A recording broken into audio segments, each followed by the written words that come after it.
ቃል በገባልህ ሰው አስበው ወይም በገባልህ ግለሰብ መታለል ወይም መለወጥ ወይም መሸወድ የሚከብድ መዋጥ የሚከብድ መራራ ኪኒን ነው ሀቂቃ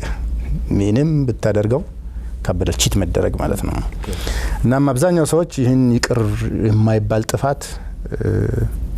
አድርገው ይቆጥሩታል ቺቲንግ እንትን አይደለም ይሉሃል ማለት ይሄ ፎርጊቭ የሚደረግ ይቅርታ የሚደረግለት ጥፋት አይደለም ብለው የሚደመድሙ ሰዎች አሉ ማንንም ቢፈጽመው ማለት ነው ወንዱም ቢፈጽመው ሴቱም ቢፈጽመው አንዳንድ ጊዜ በሴቱ ላይ ይበረታል ይሄ ነገር ሐቁን ለመናገር ሴቶቹ በአንጻሩ ወንዶቻቸውን ይቅርታ አድርገዋል በታሪክ አማ ወንዶቹ ሴቶቻቸውን ይቅርታ አላደረጉም እስከ መግደል የደረሱበት ነው እንደውም ተጨባጩ ሚስት ቺት አድርጋ በተገኘች ጊዜ ወይም ደግሞ በባል ላይ ደርባ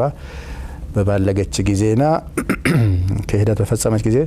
መሯል ጉዳዩ ያው ከሂደት ሁሉ ጊዜ ወደ ፍቺ ላያመራ ይችላል አሁን ባሉ ጽሁፎች ማየት እንዳለብን ማለት ነው ነገር ግን ሪሌሽንሺፕን በጣም ኤክስትሪምሊ ዳሜጅ ያደርጋል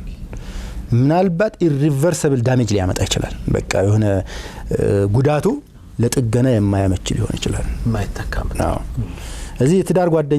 ጓደኛው ከጋብቻ ውጪ ግንኙነት ሲፈጽም እንደነበረ ማወቅ ሶስት ጥያቄዎችን ጭንቅላ